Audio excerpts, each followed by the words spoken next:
I sit here, I feel an angst more pronounced that I felt during the Obama administration and the Tea Party's attack on our country when we attempted to do positive things for the American people. It is then that I wrote a book called As I See It, Class Warfare, the Only Resort to Right-Wing Doom. And as I feel these feelings, I remember exactly why I did it and then went and reread some of the pertinent chapters. And you know what? I want to read you something here. I want us to remember who we are, who others see us as, and understand why it is something that we've got to fight for, why this is much worse than under the Tea Party days. I'm not a liberal scholar. I'm not a conservative scholar. What I am is a concerned American citizen that, while always politically aware, did not become engaged until the troubling times that broke my last straw with our country under the tutelage of a corrupt administration that decided to invade a country that had nothing to do with the vicious attack we suffered on September 11, 2001. While I wanted to speak out forcefully during the build up to the invasion, I felt impotent. These were times when anyone who criticized the administration was subject to repercussions overtly and unfortunately, in many instances, covertly. I felt that I was back in Panama during the early days of the government overthrow of Omar Torrijos Herrera, when citizens were scared to say anything critical about the government.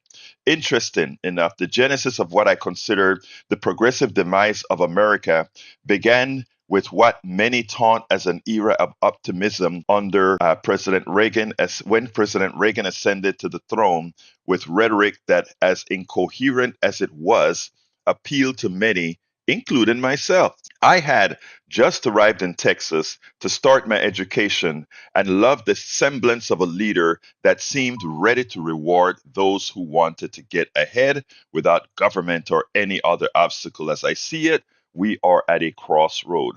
We must decide if we're going to continue our ill fated move, whose outcome is evident in every aspect of our life, from an obscenely disproportionate distribution of wealth to a free trade paradigm that will force a lowering of standards for 95% of Americans as our manufacturing and professional service base continue its migration to foreign slave labor markets. I was born in Panama, Central America. I was always exposed to American history, American government, and American culture, as my father and his father worked most of their lives in an area in Panama called the Canal Zone. This was a strip of land 5 miles wide on either side of the Panama Canal that was governed by the Americans. An interesting fact is that I was born in the same hospital as Senator John McCain, Cocosolo Hospital, of course, with much less pampering.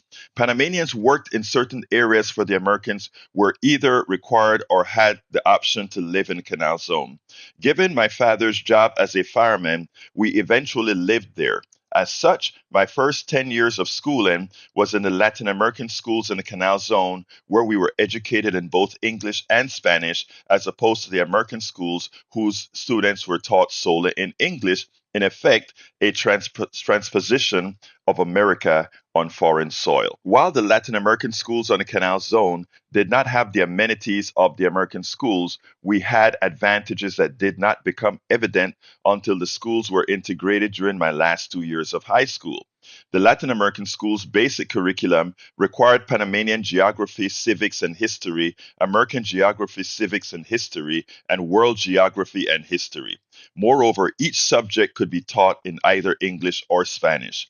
I still remember having to remember the 9 provinces of Panama and their capital cities. We now have 10 provinces, the 50 states of the United States, and the respective capitals and the capitals of every darn country in the world.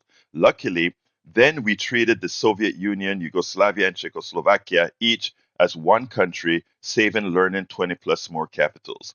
Inasmuch as the standard of living afforded Panamanians living in the Canal Zone was substandard in comparison to that of the Americans, it was higher than most Panamanians. This bought Americans a certain loyalty from Panamanians living in the Canal Zone, as well as a loyalty for those who aspire to get a job on Canal Zone to improve their standard of living. I remember a particular story my father told me that makes this point.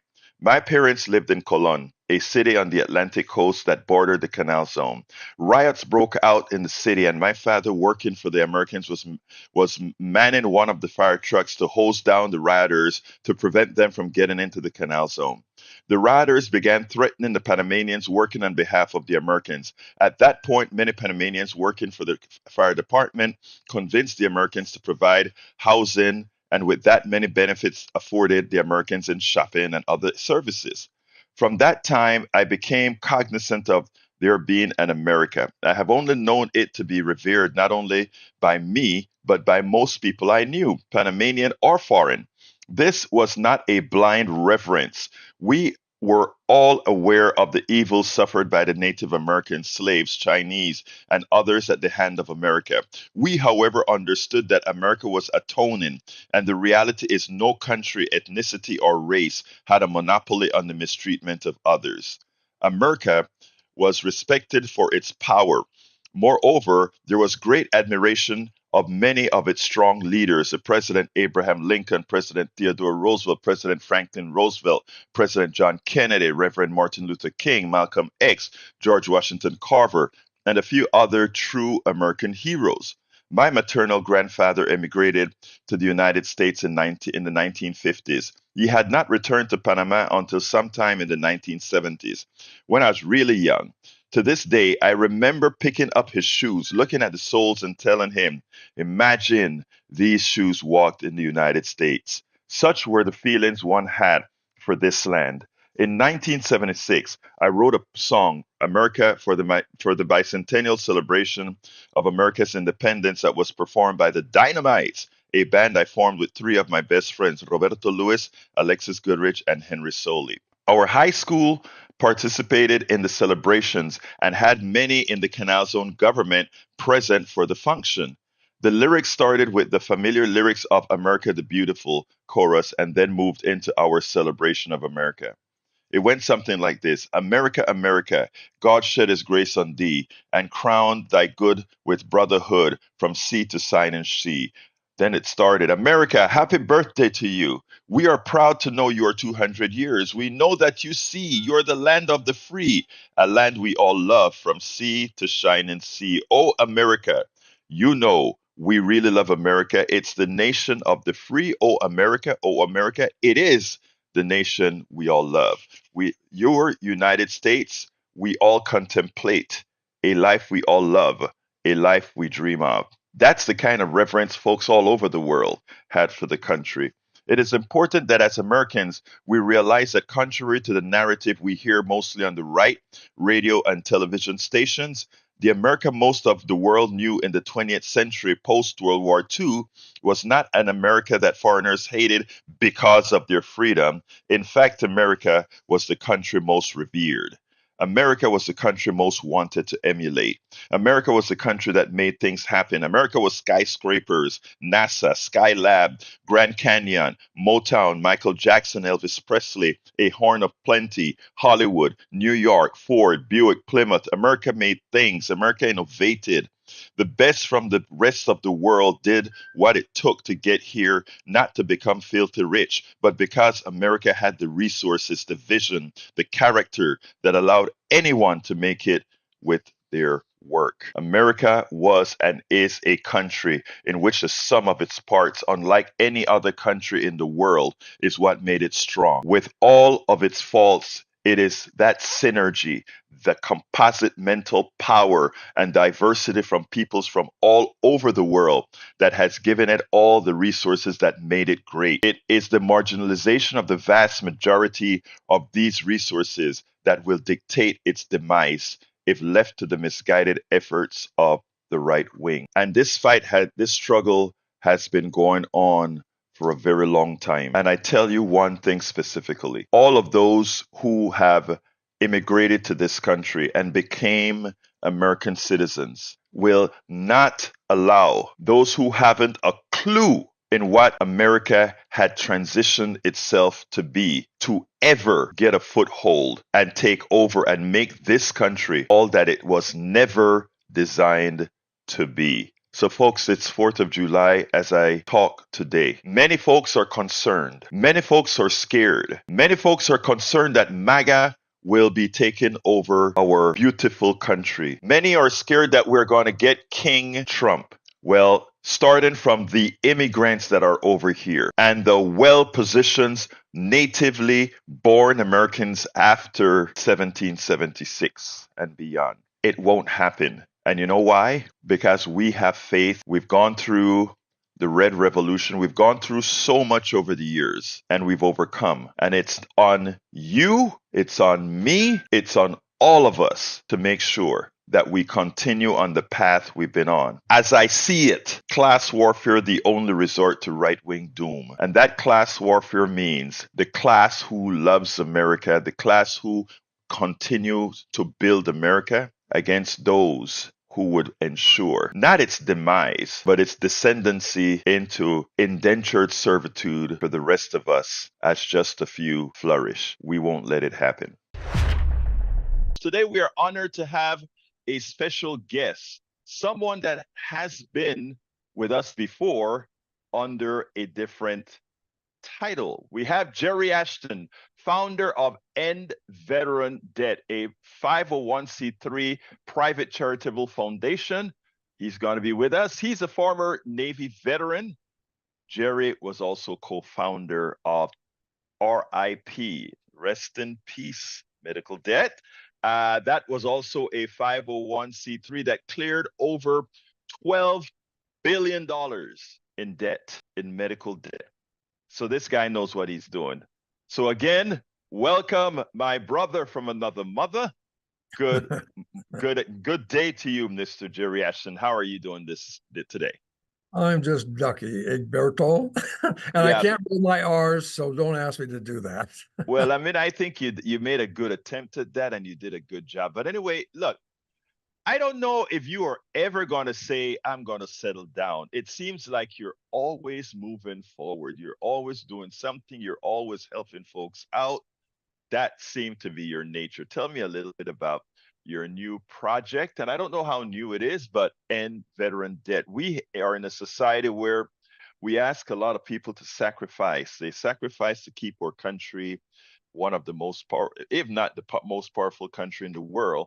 Yet, when it's time to take care of the ones who pretty much ensure our safety, etc., we're not too kind with them. Why don't you tell me about your new project? Well, thank you for asking, and thank you, audience, for listening to this magnificent podcaster and fellow human being, Egberto Willis.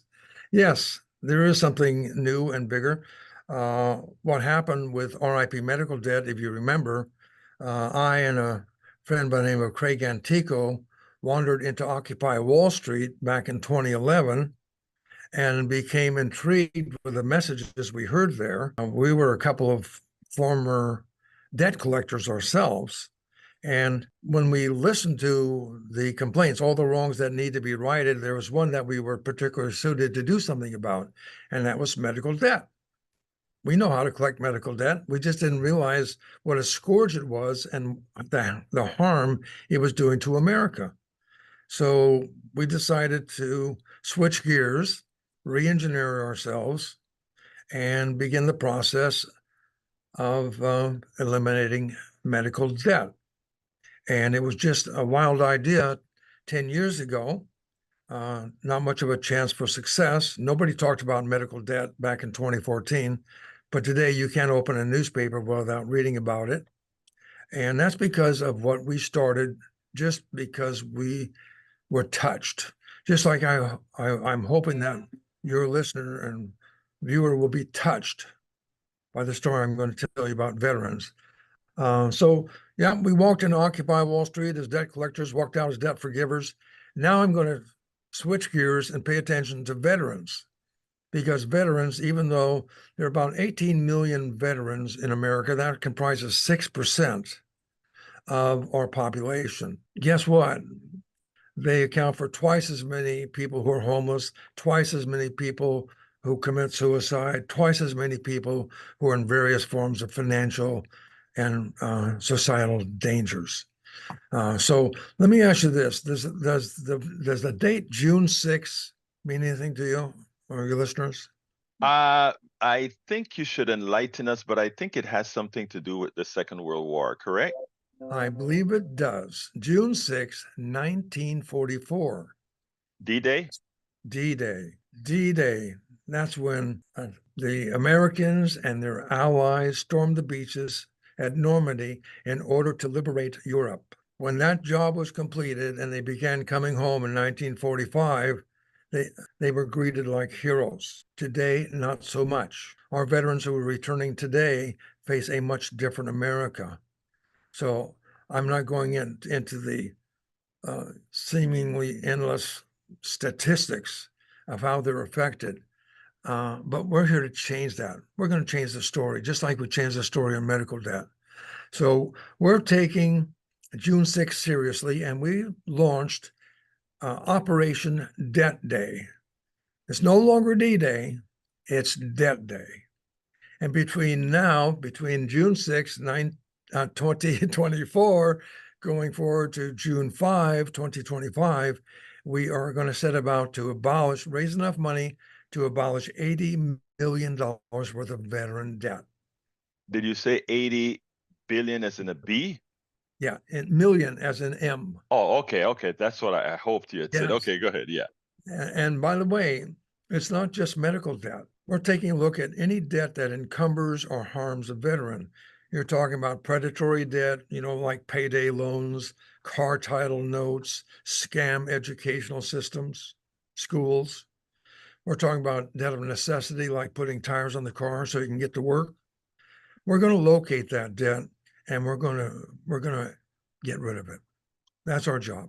Now, let me ask you this. Are you going to be doing this on an individual per person basis, or you're going to try to aggregate this into, let's say, people from particular debt collection agency has all the data for this group of folk? Or is this going to be people put in requests to your company, your 501c3, or how's that going to work? Now, let me explain how debt buying occurs. First of all, very few people know that their debt, medical debt, payday loan, credit cards, when they are defaulted on and the creditor can't get their money, they'll sell that debt to a debt buyer on the open market for pennies on the dollar. When they have that debt in their possession, they then either begin the collection process or they sell it out to other collection agencies who then pursue you and me for the full amount. That's as bottom feeding as you can get. So what we do is we're going to go to the same debt market, but instead of concentrating on medical debt, we're going to concentrate on that debt of necessity and predatory debt, and we're going to compete with the collection agencies and we're going to buy it. And once it's in our control, then we're going to forgive it. Now, by the way, I teamed up again with Craig Antico, going back in time and pushing it forward. He has a company called ForgiveCo, which is a public benefit corporation that he started in order to approach the problem of debt in particular. So he and I got together and I said, Craig, let's you and me work just on veteran debt. Do debt of other kinds with other people, but let's take care of veterans. And he is now partnering with me, he and his son, Eric Antico. So we're pretty happy about that. So what does that mean to somebody who's listening? No, you can't write to me and ask me to forgive your debt. But I will want you to write to me because I'm going to connect you with local charities that can. You see, work as a foundation as opposed to a charity. When we bring money in, we can put that money out to individual charities that work with us, or we can just do the work ourselves.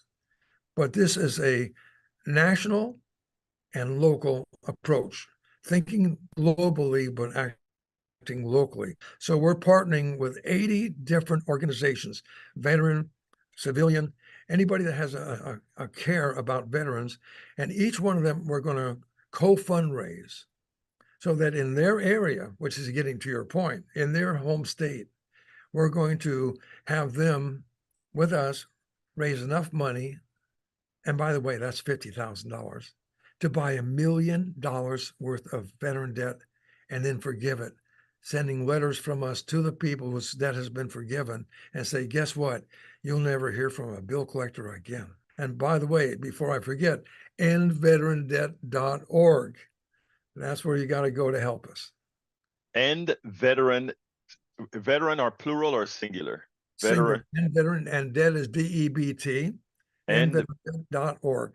I will have that in the blog post accompanying this podcast. And by the way, this will be aired on KPFT 90.1 FM Houston and likely throughout the entire Pacifica network. Now, here is the question. Uh, Now, this is a service that there are two things that I think you need. One of is the people that need help and the people who are willing to help your organization buy the debt at pennies on the dollar so that it can actually be forgiven. Because as you get income in, you're buying that debt not to go after somebody, but you're buying that debt to forgive it. And now, are people specifically going to let me, I guess I better ask it this way. You're going to randomly buy debt, and for the people who are forgiven, send them out a letter. Is that correct? That is correct. And so there are two people I'm reaching out to by way of your show.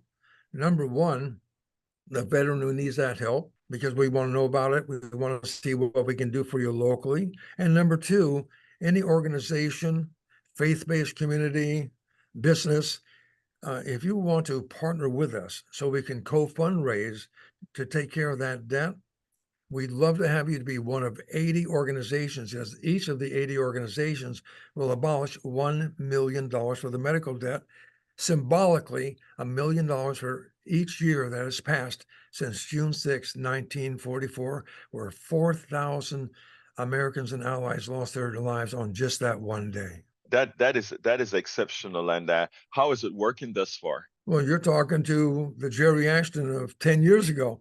We're just starting this. Right. But I do have a track record and I have a great team working with me and already people who are lining up to partner. And I want to point out another interesting thing. I'm using my background as a former Navy journalist to put together a media room so that when we're doing the work that we're doing, we're going to get stories down about how we're helping people in Austin or Dallas or Washington, D.C. or the Northwest. So we're going to have local stories written because we want people who are doing good to be known. And we believe in impact awareness. And what greater impact is there than to be able to help your fellow man and woman who are veterans who signed a blank check one time that said, I'm willing for America to cash this check up to and including my life. And when they come home, they can't even get that. they can't get anything in the way of a check cash except payday loan. So that's just too wrong.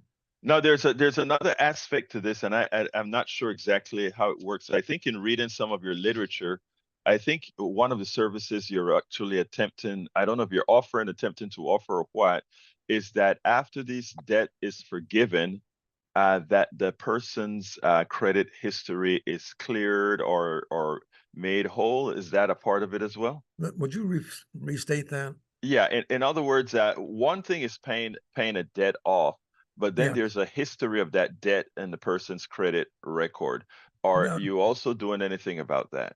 yes, we're making sure that in the cases where we find a debt mark that we're going to be taking that off. But here's another important thing: education. We want to educate at our site, endveterandebt.org. We're going to have an educational system by way of making sure that veterans don't get caught in the trap. Financial literacy. Financial literacy, right. Yes, very important. So what we're doing is number one, we're making people aware, and we know that there's some people who say, you know, that's wrong and that needs to be righted.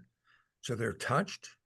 And when somebody's aware and touched, they want to know more. What's this all about? Is this a scam? People actually ask me about that when I started RIP Medical Debt. How can you make any money? You don't make any money. That's why it's called a charity. So they want to get educated. How can veterans defend themselves from these bottom feeders, the people that will take advantage of them? And if they do they have an ally, groups of people who know what they're talking about, subject matter experts who will step up and say, you need to do this and this and this. Now, there are a lot of local organizations, and particularly the DAV, that does a great job of working with veterans. Lots, if you Google veteran charities, you'll see them by the thousands. My question would be, why should there be a charity to begin with? You know, if anything, our organization would like to work ourselves out of business. We'd like to imagine a world in which veterans are considered a test case of how to run things right. I'm talking about everything from the VA, which does some things absolutely wonderful, and in other cases, they have actually harmed the veteran that they're working with. People need to understand that. They need to change that. And the only way that things change in the powers that be is that if enough citizens get, shall we say, annoyed, that's strong enough for you? I think actually annoyed and engaged. And exactly right, exactly. And do something about it. At the simplest end of it, make a donation. We'll put it to good use. The second way is to become what we call a plank owner. Are you familiar with that term, Egberto? No, I'm not. In naval lore, that meant any enlisted person or officer who came on board a ship while it was being commissioned would be called plank owners. It was an honorarium. To become a plank owner with us, $500. But think of the fact what that $500 will do, multiplied by, well, Several thousand. every nickel is $1. So Right, imagine right. dollars worth. So if you will do that, that will be great. And of course, we're looking for people who want to work with us in Operation Debt Day, so that someday we'll have an Operation Undebt Day. That we can all live toward that operation on that day. Well, my dear friend Jerry, tell me something that I should have asked you that I didn't. I think you've done a great job. I guess I would like to bring up the fact that money is not the root of all evil. Debt is the root of all evil. And when we allow people to slip into debt and then not give them a helping hand, have you ever heard of the term social determinants? Oh yeah, yes, Social determinant is anything upstream from an incident or an accident that contributed to that incident or that right. accident. For example, if you're living in a food desert, or if you're living in a transportation desert, that will affect your health. It'll affect your ability to get to a job. Are you aware of the fact that debt itself is a social determinant of suicide? Yes, yes. We want to get rid of two things: their debt, and eliminate and reduce the amount of suicide. If you get rid of the thing that determines further action, then you solve the problem of further whatever would have come from that said bad action. Excellent. Well, look, Jerry, it's always been a pleasure speaking to you. I have a whole lot of respect for the work that you do. Thank you for the work that you do, and please keep doing the work that you do. It is invaluable, and I'm sure just like you got a whole lot of folks out of debt with the RIP medical debt, you will also with End Veteran Debt. Thank you so kindly for having been on Politics Done Right. Thank you, and thank your listeners for learning more about this wrong that needs to be righted.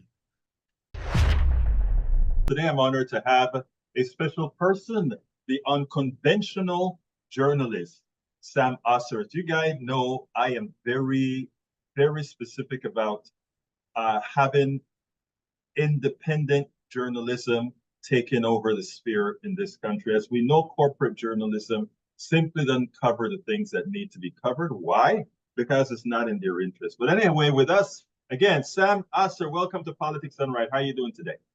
I'm doing really well. Thank you, Egberto. Well, look, let me tell you, when I heard from you and heard that you were embarking on a new project with regards to empowering the community or letting the community know that they are empowered to do what I kind of refer to as citizens journalism. Why don't you tell me a little bit about some of the plans that you, along with other organizations, are talking about? Right, for sure. Thanks again for having me on. So I've been doing journalism now as my activism for about 6, 7 years. And it's getting to the point where I've realized like it's time to teach people how to report in their own communities.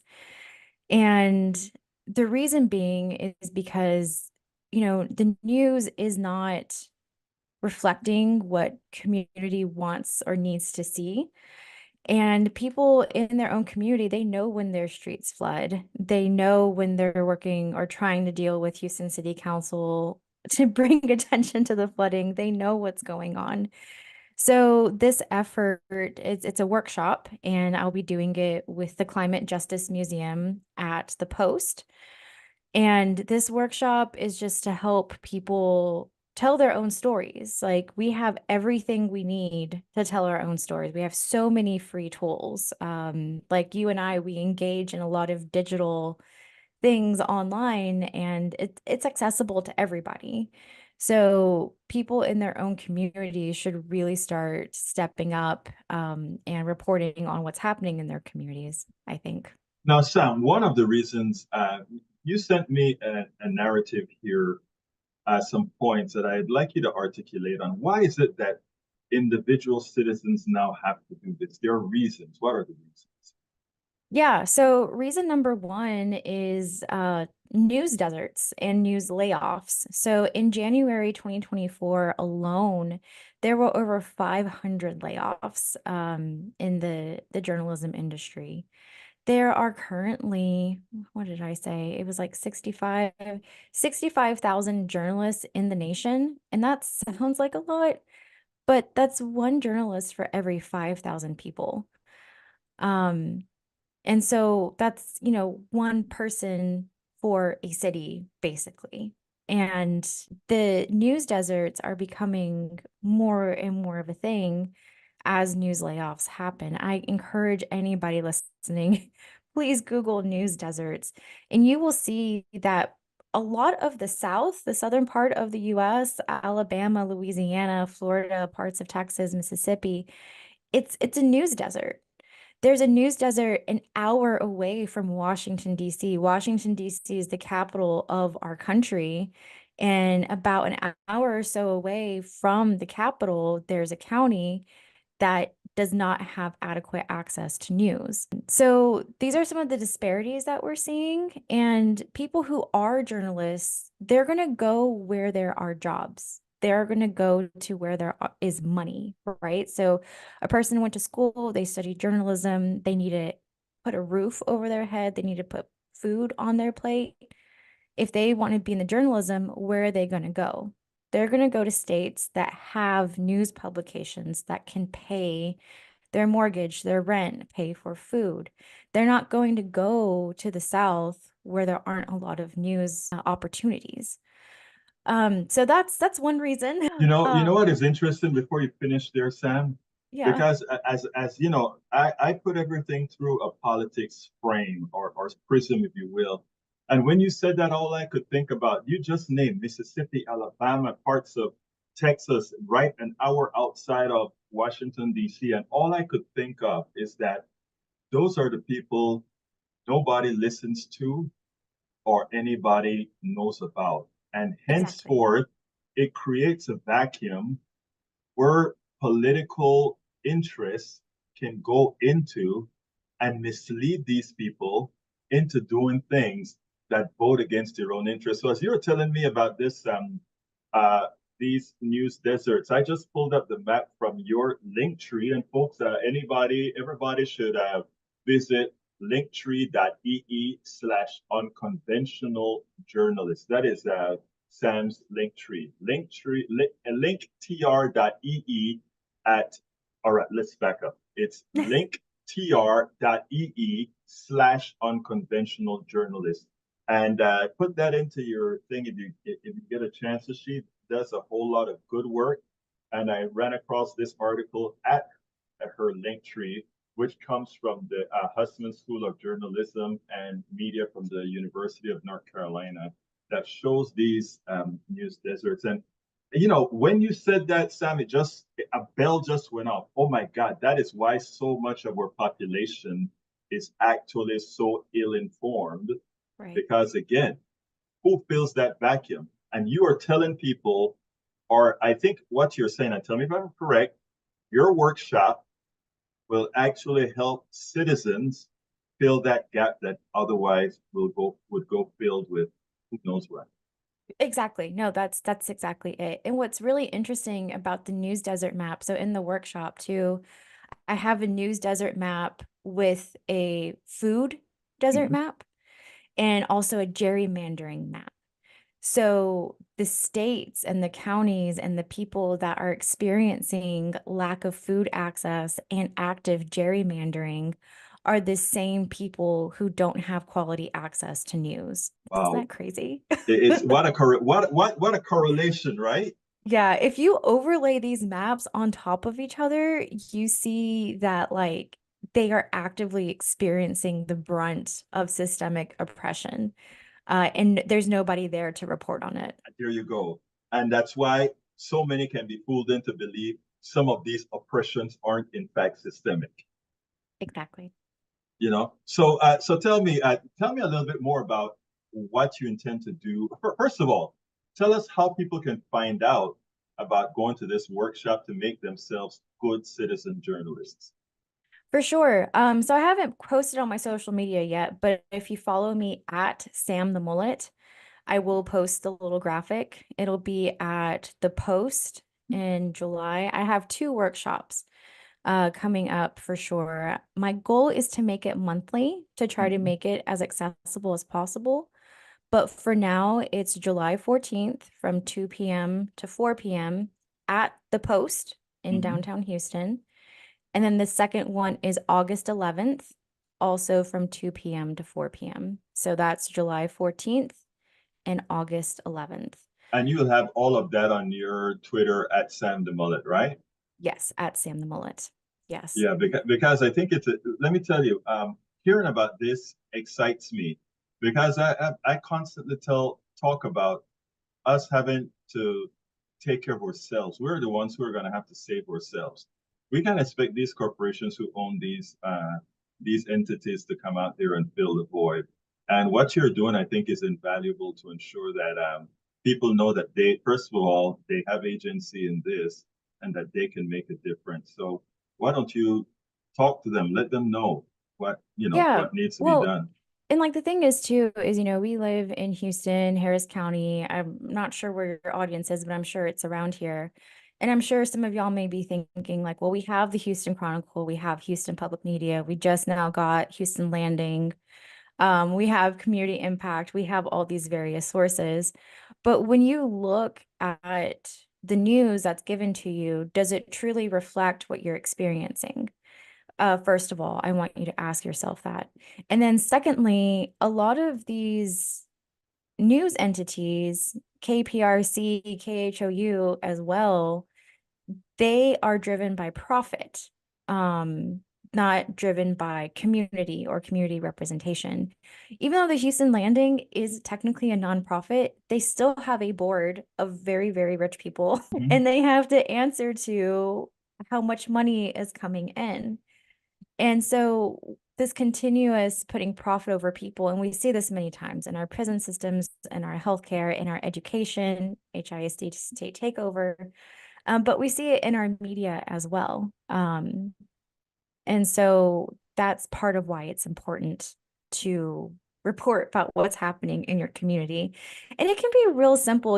I've been talking to some people about this because it's been I'm on 2 years of like, okay, I'm going to do this workshop, finally launching it. I've been thinking and talking about it for 2 years and getting feedback from people. And one of the main things that kind of puts people at a pause is they're like, I'm not articulate, I'm not educated, I'm not a journalist. And the thing I have to say to that, and this is part of the workshop that I give, is that Western media as we know it was created by a bunch of white guys in the 1920s. I'm serious. There's this book called The Untold Story of Objectivity. It's by Lewis Raven Wallace. Lewis Raven Wallace was a corporate journalist and he quit. And he's now part of Press On, which is a Southern journalism movement, journalism in service of liberation. He's now part of that group, and he does journalism in service of liberation now. No, it's called Undoing the Myth of Objectivity. And in his book, he researches, where did objectivity even come from? Mhm. And prior to the 1900s, news was given out by different political parties. So you had socialists, they had their newspaper, the capitalists had their newspaper, the communists had their newspaper. All these different political groups had their newspaper. When we get into the 1920s and 30s, what happens? The Great Depression. People are trying to get money. So news went away from all these partisan news outlets to something being more centralized and in favor of advertising. That's when advertising models were introduced into the news media, because they were like, well, it's the Great Depression. I need to make money. So how can I make money based off the news? And they started putting ads more heavily in their papers than they did in the past. And neutrality came about because they were trying to be neutral as to not piss off their advertisers. Um, and the thing is too, like, these white guys who created this form of journalism in the 1920s and 30s, we have to keep in mind that they were probably racist, probably transphobic, homophobic. If they were stewards of newspapers in the South, they were probably in the Klan, to be honest. And so this is what kind of seeded our current form of Western media. And again, Lewis Raven Wallace, Undoing the Myth of Objectivity, he did a bunch of research and he writes it all down about the history and where we are now. And so if you feel like you're not articulate, you feel like you don't have the journalism chops, whatever, please just be reminded that Western media as we know it was created like 100 or so years ago, and it does not accommodate the current needs of our communities because it was never made for us. I think that is so essential what you just said with respect to, and even the title of the book is insightful, objectivity. What is in fact objectivity? Because when you talk about certain neighborhoods and whatever rights we have in Houston or elsewhere, how much of the community do they really cover? How often do they go to the civic clubs, or how often are they on the streets of these communities, or simply dependent on what their view is of community instead of what community view is of that community? So who's better to tell that story than those who partake of it? And if you have a workshop that is able to tell folks how to bring their reality. I think that's why social media has taken off so well, because Yeah. it gives us the ability to see how just about everybody who has the chops to just go out there and say, I'm willing to put my life out there. I'm willing to put our activity out there, an activity that wouldn't have gotten covered before. I tell you, Sam, I get so many stories off of TikTok or Yeah. Instagram, and I put it out there. I've contacted so many lawyers and some rappers, different folks. Up just going through my TikTok, and I said, "Oh wow, I didn't know that. Let me contact this person and learn more about it, and put that on. Write an article about it. Sometimes put it on the radio. Sometimes put it on video. I mean, it's just. I think this is needed, and I think giving folks that structure, giving folks that ability to learn some of your journalistic skills and how to apply that to their yeoman's, whatever it is that they're doing, I think that is where we need to go, because we can see right now that corporate journalism just ain't going to cut it. Yeah, and the thing is too, is like journalists, they're going to go where their job is. They're going to go where Mm-hmm. their money is. Mm-hmm. So if you have a journalist coming into Houston and they're from up north because they couldn't find a job up there in journalism and they found a job at the Houston Chronicle, where are they going to live? Most of the journalists I know that have moved from out of state live in the most gentrified areas of Houston. Exactly. Yes. Yes. They're not in touch with the day-to-day Mm-hmm. of the community because they're truly not part of it. And it's not their fault, right? Like, a lot of people come in with good intentions and they're trying, but sometimes if you're moving too fast, how can you be boots on the ground in a community you're not even part of? Exactly. So like there's that layer of it. And Oh, there was another part. But that was like the main thing I wanted to say because Right. like you're in your community, you know what's there. And we Right. have all these different tools and oh, yes, I wanted to say like also my workshop, like it does cover some basic elements of journalism, right? You can report on your community, but you can't say things that are false. Right. Right. Make sure you fact check yourself. It's like when you're arguing with your spouse or arguing with whoever, you want to make sure your facts are straight. And that goes for journalism in general, whether or not it's citizen journalism or whatever. So even though Western journalism as we know it was created in the 1900s out of the Great Depression, fact checking is still valid. Right. So I'm not saying like throw everything out the door, just throw your insecurities about not measuring up out the door. Right. Well, look, let me tell you, Sam, give me a closer. Give our audience, first of all, tell us a little bit more about your workshop. How can they get in touch with you? And give me a good closer. Alrighty, so the workshop I've been doing on and off for about a year or so. And I finally have come to a head with it, and the Climate Justice Museum has agreed to let me do this workshop in their space. They currently have their space at the Post in downtown Houston. The Post is the new fancy post office with all the restaurants. And so, in tandem with the Climate Justice Museum, I'm going to be putting on this workshop in this space. Right now, it's all physical. I'm not having any online ones because I'm really just trying to tap into who's here, who's around me. But if it is something of interest for it to be online, if you message me at Sam the Mullet, whenever you follow me, if I gauge that there's enough interest for online workshops, we can definitely go that route. But for now, the two workshops I have planned is July 14th from 2 to 4 p.m.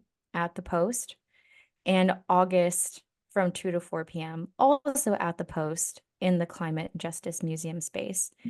And we're going to be covering a couple of things. We're going to be covering what is community journalism, why is it important, the basics of journalism, and then at the end, we're going to brainstorm story ideas so that way you can leave with ideas on what to write on going forward. You have been listening to the unconventional journalist, Sam Oser. Sam, thank you so kindly for having been on Politics Done Right.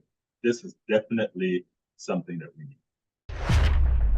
Today, we are honored to have Dr. Manuel Pastor. Manuel Pastor is a distinguished professor of sociology and American studies and ethnicity at the University of Southern California. He currently directs the Equity Research Institute at USC. Pastor holds an economics PhD from the University of Massachusetts Amherst and is the inaugural holder of the Terpangian Chair in Civil Society and Social Change at USC. Señor Manuel Pastor, welcome to Politics Done Right. Gracias, siempre un placer estar otra vez contigo. Sí, And señor. fantastic that you speak not just Spanish, but you got the Armenian name right, Terpangian. Oh, I am glad I did that. It's great that you've got the Spanish right, but you also got the Armenian right. Terpangian is the name of the person who endowed the chair that I've got. Well, good. I'm glad that I did that right. Anyway, Señor Pastor or Professor Pastor, let me tell you that as you know, right now in our space, Trump is claiming that there are a whole lot of Latinos that are starting to migrate to his side of the aisle, his form of thinking. And as much as many of us think it is crazy that somebody as racist, sexist, and xenophobic could possibly garner the support of Latinos. But yesterday, I was speaking to an undocumented worker, and we were talking about both the sentiment of undocumented workers as well as the sentiment of some immigrants coming in over the border in current times, as well as naturalized and what we call inmigrantes con papeles, immigrants with papers. And I tell you what, Trump may be onto something, and I wanted to hear from the expert how true and how widespread it is.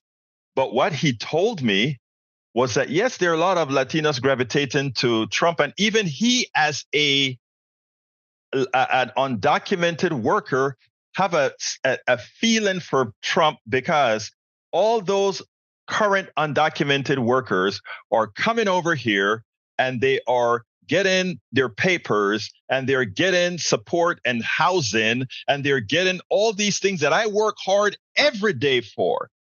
And they come here and get it all for free.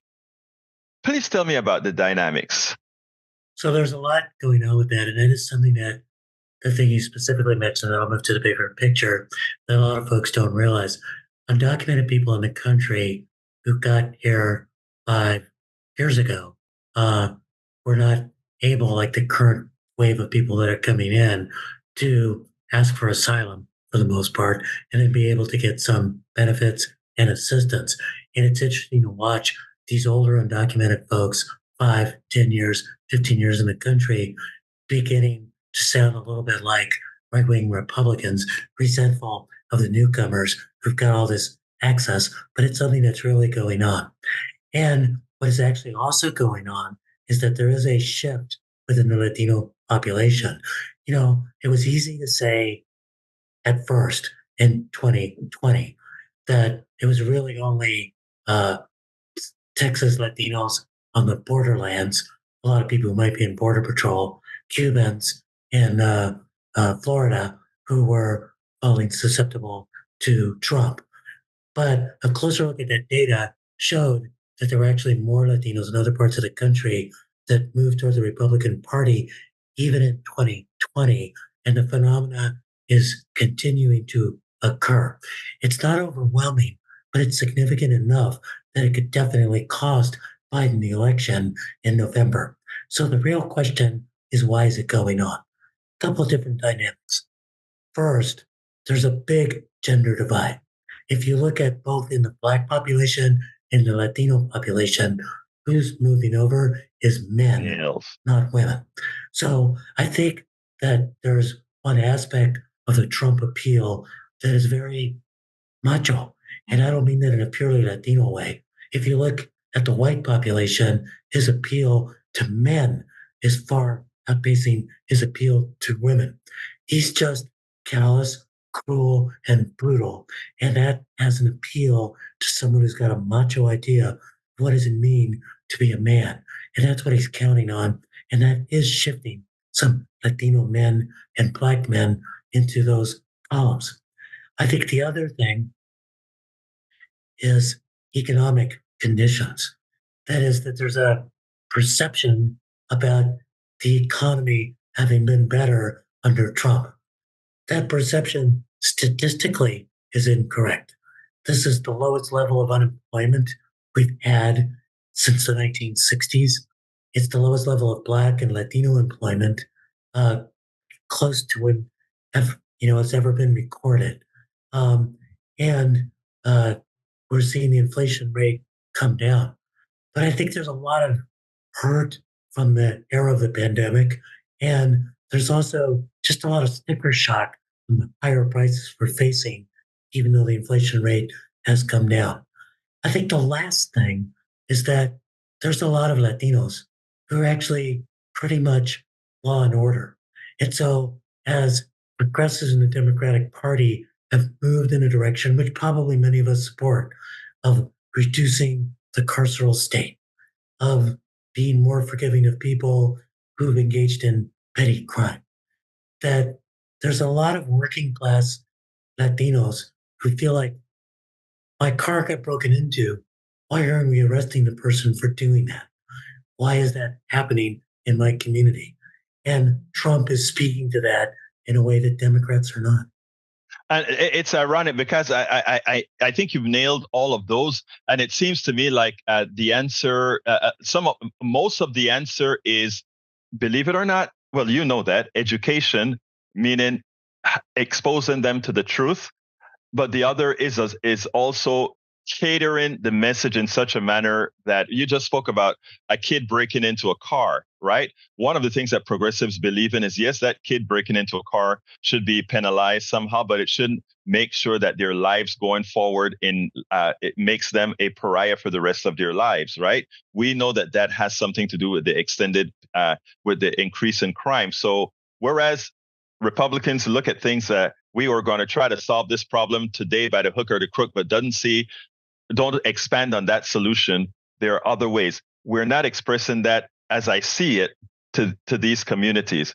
My question to you is, I would, I would say to that what has happened is that progressives are increasingly speaking to the already woke instead of Right. trying to figure out how to awaken and animate and tap into this population. And I think the thing to realize, Latinos are overwhelmingly working class. There's a thin group of people who are elite in the Latino community or professional middle class. Even people who are really poor in the Latino community generally are working, particularly undocumented folks, because they don't have any access to some of the social safety net that's there. So it's a very working class community. And so speaking to the working class about working class issues, housing, our economy, inflation, how to get a job, how to feel safe in your communities, that's something that, yeah. And by the way, how to speak, and we just have for the last few minutes, without using complicated multisyllabic words that you need to have gone to college to understand. That's how we're going to make this kind of an appeal. You know what? It's amazing.